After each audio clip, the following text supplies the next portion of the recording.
Hola, buen día. A continuación voy a explicar las actividades que tengo propuestas para esta semana. La primera de ellas es una guía de estudio en la cual básicamente lo que se trabaja es conceptos para que ustedes puedan ir estudiando. Después tenemos una guía de actividades que el fin que tiene es que ustedes puedan ir aplicando en esta guía lo que fueron aprendiendo durante el desarrollo de las actividades. Y finalmente tenemos una presentación en PowerPoint que vamos a pasar a revisar a continuación.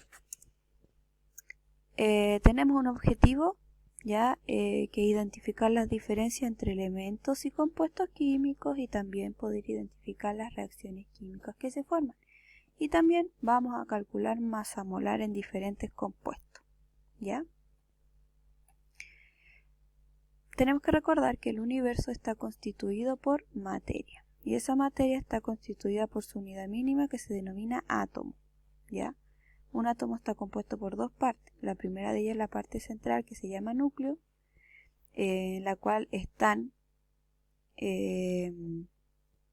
dos partículas. La primera de ellas, los protones, que son las partículas que poseen carga positiva, y después tenemos los neutrones, que son las partículas sin carga o bien con carga neutra, y después fuera en los orbitales tenemos a los electrones que giran a gran velocidad y que estos poseen carga negativa. Ahora, un elemento químico es una sustancia simple. Eso quiere decir que es una sustancia que no es capaz de poder ser dividida en algo más sencillo que ello, es una sustancia simple que contiene átomos iguales de un elemento en particular, Ahora, todo esto se ve en relación a la cantidad de protones que cada elemento tiene en su núcleo. Por ejemplo, un átomo que posee un protón es el átomo del hidrógeno. Un átomo que posee dos protones es el átomo del elemento helio, y así sucesivamente. El sodio es un elemento químico, y todo elemento químico está representado por un símbolo químico. En el caso de sodio, este símbolo químico se representa con dos letras. Es importante no olvidar que cuando un símbolo químico se presenta con dos letras, la primera de ellas siempre va en mayúscula y la segunda en minúscula. Si un elemento tiene un símbolo químico de una letra, este siempre se va a escribir en mayúscula. Un elemento químico, además de tener un símbolo químico, tiene un número atómico, que es el número por el cual los elementos se ordenan en esta estructura sumamente ordenada que conocemos hoy, donde se presentan todos los elementos químicos, que es la tabla periódica, Ahora, este número atómico se conoce también como Z, Y además de tener un número atómico, tiene un número másico que representa el peso de este elemento, Y yo lo expreso con una letra A. Ahora, ojo aquí. El número másico siempre es aquel número que dentro de la simbología o la tabla periódica es aquel número que yo encuentro con decimales. Y el Z o el número atómico es aquel que yo siempre veo con números enteros. Ahora, depende de la tabla periódica que ustedes usen para poder realizar sus actividades, estos números como que cambian de lugar. Pero si ustedes están conscientes que el Z siempre es el entero y que el número másico siempre es el decimal, no van a tener problema. Ahora, algo importante. Yo estos valores del número másico los puedo aproximar, siempre y cuando el número que viene después del punto sea igual o mayor a 5. Por ejemplo, aquí el valor del número másico del sodio es 22,9. Entonces yo en un futuro, para poder realizar mi ejercicio, este valor yo lo puedo aproximar. ¿A qué?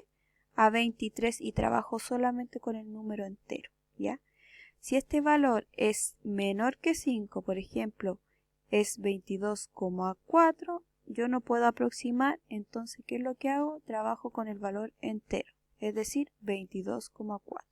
¿ya? Generalmente este numerito como que se deja olvidado, ¿ya? Para no complicar tanto el desarrollo del ejercicio. Ahora, vamos a repasar algo. ¿Cómo se escriben los símbolos químicos? Si yo tengo un elemento como el hidrógeno, ¿cómo se debería escribir esta simbología? Es con una H mayúscula, porque el símbolo químico del hidrógeno es H.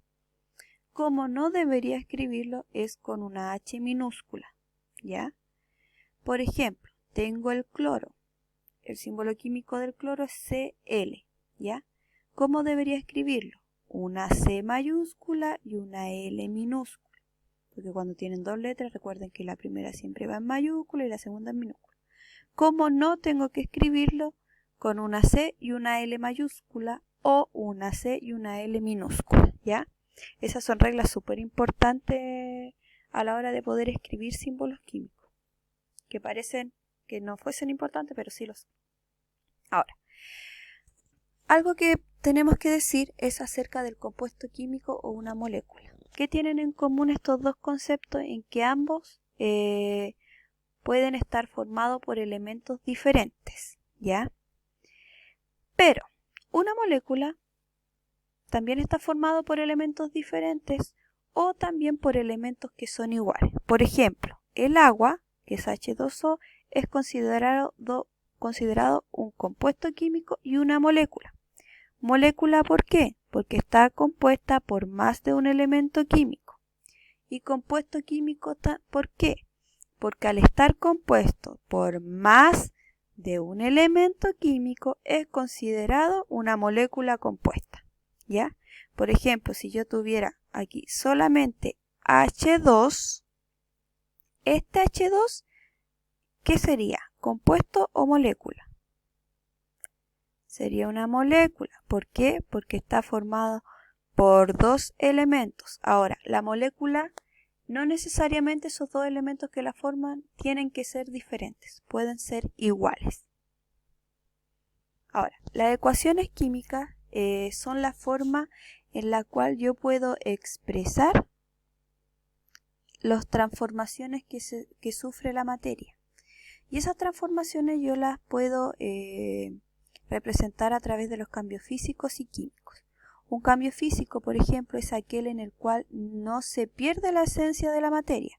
Es decir, cambia, pero es como un proceso reversible.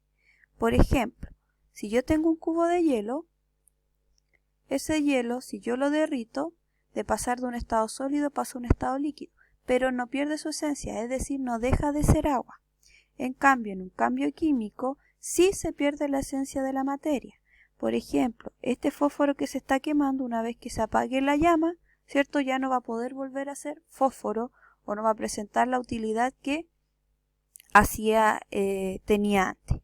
Y además genera nuevas sustancias, por ejemplo, la luz, la ceniza, el humo, el ruido, etcétera, etcétera. ¿Ya? Entonces las ecuaciones químicas son cambios químicos, ¿ya? Y lo que me expresa es cómo se va a transformar la materia. Yo en una ecuación química tengo elementos o compuestos, ¿cierto? Tengo una flecha y tengo más elementos o compuestos. Todos aquellos que se encuentran al lado izquierdo de la flecha representan a los reactantes o los reactivos. Los que se encuentran al lado derecho son los productos, ¿ya? Esta flecha lo que quiere decir es lo que se va a producir. Se obtiene o da o produce, ¿ya? Estos son los símbolos químicos de cada elemento que forma parte del compuesto, por ejemplo, aquí, ¿ya? Este subíndice a mí me indica la cantidad de átomos de este elemento que hay en la ecuación química. Lo mismo pasa con estos coeficientes. Por ejemplo, aquí, ¿yo qué hago? Multiplico 2 por 1 y digo que hay 2 elementos MgX, ¿ya? Pero si este coeficiente está en la parte de adelante, este número 2 multiplica cada uno de los átomos de este elemento. El señor Lavoisier es un señor muy importante, se llama Antoine Lavoisier, ¿ya? Y lo que hizo fue estudiar la ley de conservación de masa. ¿Y qué dijo él? Que la materia no se crea ni se destruye, solo se transforma, ¿ya? Por eso que dicen que al morir nosotros, ¿cierto? La materia que está en nuestros cuerpos vuelve al suelo, En el suelo alimenta animales y así sucesivamente comienza el ciclo otra vez, ¿ya? Él hizo experimentos para poder demostrar esto y lo usó a través de sistemas cerrados. ¿Y qué es lo que hizo? Quemó algunas cosas por ahí. Entonces, ¿qué es lo que él evidenció? Que la masa de las sustancias antes de ser quemadas y después es la misma. Es decir, yo tengo reactante, estos reactantes van a reaccionar para poder formar un producto, ¿ya? Y una vez que yo comparo las masas de mis reactantes y mis productos, estas deberían ser exactamente iguales, ¿ya? Ahora, existen diferentes tipos de reacciones químicas. Una reacción química de síntesis lo que quiere decir es que yo tengo dos elementos y estos elementos se van a combinar para poder formar un nuevo compuesto. Se van a juntar, ¿ya? Están separadas y se juntan. Después tengo las reacciones de descomposición, que es la inversa de la síntesis, ¿ya? Es decir, si aquí estaban juntas, ahora se van a separar, ¿ya? Aquí tengo un compuesto que se separó y formó dos elementos, como está representado aquí. Después tengo la reacción de desplazamiento simple, que ¿qué es lo que sucede? Tengo un elemento y tengo un compuesto, pero hay un cambio. Si se dan cuenta, aquí el negrito está solo, pero acá está acompañado del color plomo, por lo tanto este quedó solo, ¿ya? Es como si ustedes fueran con su mejor amiga y aparece su otro amigo y dejan a su amiga de lado, ¿cierto? Por irse con su amigo, ¿ya? Tengo un elemento y un compuesto, el compuesto se separa y se une a ese elemento que estaba solo, ¿ya? Y después tengo la reacción de desplazamiento doble. Aquí yo tengo dos parejas. ¿Y qué es lo que hacen estas dos parejas? Se intercambian la pareja. Si se dan cuenta, aquí el amarillo estaba con el verde y ahora el amarillo está con el naranjo. Es decir, estos dos se juntaron y estos dos se juntaron. ¿Qué es lo que pasa acá? También tenemos la reacción de combustión, que lo que hace básicamente es generar, ¿cierto? Calor, luz, sonido en algún tiempo, y lo que hace es generar nuevas sustancias, porque se genera el humo, se genera el carbón, se generan las cenizas, etcétera, etcétera, etcétera, ¿ya? Recuerden que la combinación con el oxígeno hace que se lleve a cabo este proceso de combustión. Como cuando están haciendo fuego y para que prenda, ¿qué hace uno? Sopla, ¿ya? Es exactamente lo mismo. Y después tenemos el cálculo de masa molar. Yo les presento un compuesto y lo que tienen que hacer es identificar qué elementos forman parte de este compuesto. Aquí yo digo que tengo al carbono y tengo al hidrógeno. Después vamos a ver la cantidad de átomos de estos elementos que están en este compuesto.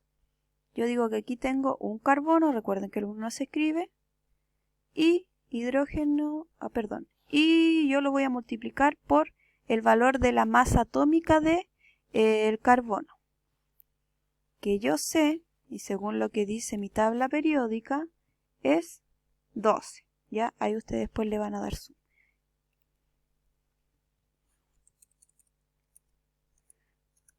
Entonces, multiplicamos. 12 por 1 es igual a 12. Después el hidrógeno.